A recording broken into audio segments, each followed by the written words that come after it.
Okay guys, well today we're looking at the best EV, the 7-seater EVs available in Australia at the moment.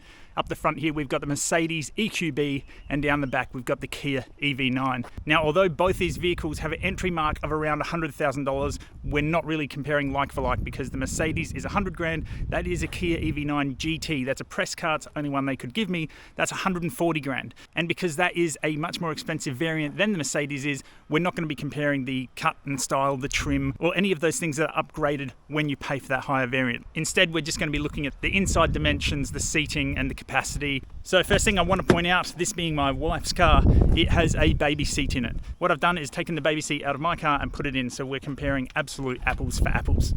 Okay, well here I am, I'm in the back of the Mercedes EQB, and if I sit up straight, well, that's what my head looks like. Yeah, I could slouch pretty easily, but if I was sitting up straight, it's pretty bad. And if you think that's odd, well, here's another photo of me in a Mercedes EQS. This car starts at $200,000. This is in the third row again. This is sitting up straight. Same thing, kinked head. The Mercedes really designed their third row for children, not for adults. Okay, so here I am. I'm in the back. I'm slumped over a bit so that I don't hit my head. These are my knees. They're basically touching the seat in front, but it's doable. You wouldn't want to do it for a long trip. It is worth saying there's a ridge here. So the original roofline was here, and if that was the case, I'd be able to fit, but they've obviously dropped it down. They put a bulkhead in here to allow for a bit more structure for holding the boot back there. Okay, well, I'm in the back of the Kia EV9, sitting absolutely upright, and look at this headroom. And look at this. My knees are still not even touching the seats in front. This seat's set comfortably, but even check this out. You've got speakers for the people in the back. You've got iPad or phone charger, air conditioning vents in the ceiling, lighting control, and a sunroof. Now, to be fair, I haven't checked to see if this air conditioning for the third row is only in the GT variants, but I presume it would be in all of the Kia EV9 line. But that's just a guess, I haven't checked. Okay, so here I am in the second row with the seat in the exact same position as when I was in the back. It's worth mentioning this is as far forward as this seat can go. It can sit more upright and it can also recline more, but the actual base will not slide any more forward and lock in place. So again, I'm sitting upright. If you have a look at this on this angle, this is me in the center of the seat. There's less than a hand between me and that pillar.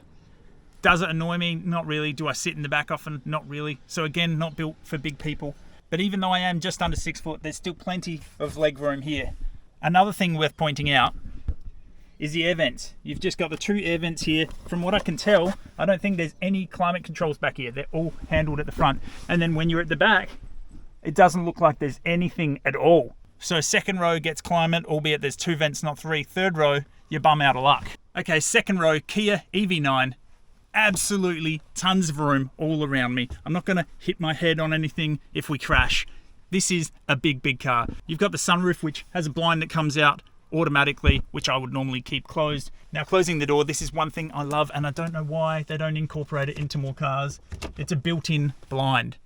Absolutely awesome. Built into the door, so you don't need any more baby blinds, or even if the sun's in your eyes or you just want more privacy, just put the blind up. So bloody good. I wish they did that in more cars. It's worth also mentioning, yeah, you've got your vents left and right, but you've also got a full control, temperature up, down, auto, AC, mode off, and of course your fan level. That's not showing right now because the car's not turned on, but you get the idea. Let's go to the front. Okay, I'm in the front seat of the Mercedes. Plenty of room still. Again, I'm not touching the dash. Keep in mind, this is 3 tall people sitting behind each other, not small kids. So this car can definitely fit the crew in, especially if they're not 7 adults. You'll be absolutely laughing. Now, just quickly, while we're in the front of Mercedes, I would like to say their interface is great. Down here, everything you could need. Your car, next song, home, scroll pad, volume, map, radio, media, all to control what is also a touchscreen up here. So a really good interface, and all the buttons are where you want them to be. Down here, nice and comfortable to get to, and you know, look at that styling. Absolutely gorgeous.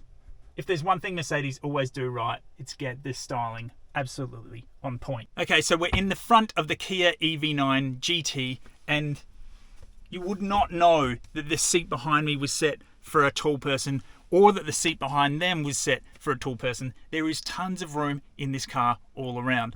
Now, of course, you get the sunroof again, which I keep closed. In regards to the interface, you've got a beautiful screen up here. You've got the main screen, the temperature controls come up here, and then of course all of your driving stuff. But there's no controls down here. And that I find really funny, because I want to type something in or click something on the map. All these controls are the auto hold, hill descent control and parking camera stuff. So if I want to search something in the maps, I have to click up here and then type in all the stuff, which is fine, but normally I'd rest my hand down here to stabilize it while I'm driving from all the bumps. But then there are buttons down here. So if you put too much pressure on the buttons down here, you're actually changing what you're doing. This isn't a big deal. It takes a fair bit of pressure to push those buttons, but I just really wish they put something in the center console here. Okay, so having a quick look at the driving position, I find I can sit in front of the baby seat comfortably here. No dramas. I am pushed into this baby seat, and the baby seat is as far back as that can go as well. But there's plenty of room here. Unlike some cars, I'm not hugged up on the steering wheel at all. There's plenty of room, really comfortable driving position, even with a child seat behind the driver's seat. Here I am in the Kia EV9 in the front seat, and I've got to tell you, with the seat all the way back, touching the baby's chair, I feel too far away. So I'm going to move forward, and that puts me into a nice position where I'm comfortable. This is a gorgeous seat. We've got extra room in front of the baby's chair. How many cars have you been in where you have to jam your seat forward for the baby's chair behind? Not in this thing. It is much bigger than you think. Yeah, not much storage in there, unfortunately. That is all engine, all electrics, batteries, and whatever else I've jammed in there. There is no storage. I mean, they easily could have put a pocket in here, but the reality of it is that the shit you put in your bonnet, you don't need anyway. I never used the frunk on the Tesla when I had it. Where the Kia does have a frunk push button inside the car on your remote, you have this small little bay. It's not very big. As you can see, that's my hand going in. You know, you're probably talking about 400 across and maybe 200 deep on the bottom level. You're not going to put much in there. Look, max 20 kilo. To me, you'd put a first aid kit or something like that in here. Something you don't really need to get to, but you'd like to have with you at all times.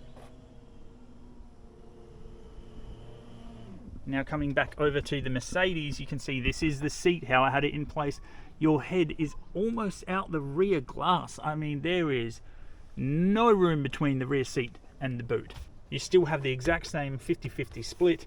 And of course, if you want to put those seats down up there, you can just pull this lever here, which will drop them down, and then put the headrest down, and then pull this one, and you've got a considerable boot again. So here we are. This is with the seat in place as I had it in the back of the Kia EV9. You can see there's quite a bit of room, you know. There's probably 300-400 mil, maybe even half a meter from my hand to the back of that chair. We've got the right chair folded down and of course the baby seat in the driver's side there. There's tons of room back here. One of the things I love is that you get a 15 amp power point. And of course you've also got the second row buttons, so if you want to push those down, bye-bye. So as you can see, there's a huge boot here, but that's not all. If we want to get rid of this seat, simple as just pulling on the tether and you end up with a huge boot. Now, although it looks like this Mercedes has a small boot, the reality of it is this car is 40 centimeters shorter than the Kia. So the Kia is a pretty big car coming in over 5 meters long. It's almost the same length as like a Toyota Land Cruiser. The Mercedes is 100 mil skinnier and it's 100 mil lower. So it's a much smaller car. If you're looking for a small car to fit in small car parks, this one is an absolute winner. For me, I absolutely love that Kia EV9. Both of them at that $100,000 variant can only tow something like 1 ton or 700 kilo. The sort of weights where it's not even worth putting a tow bar on. But that Kia EV9 GT can tow 2.5 ton, which is one of the more impressive ratings out there in any electric vehicle at the moment in Australia. All right, guys, well, if you want me to have a look in the EV9 or anything like that, put it in the comments. What else you think I should look at in regards to 7 or 8 seater electric vehicles? All right, guys, thanks for watching.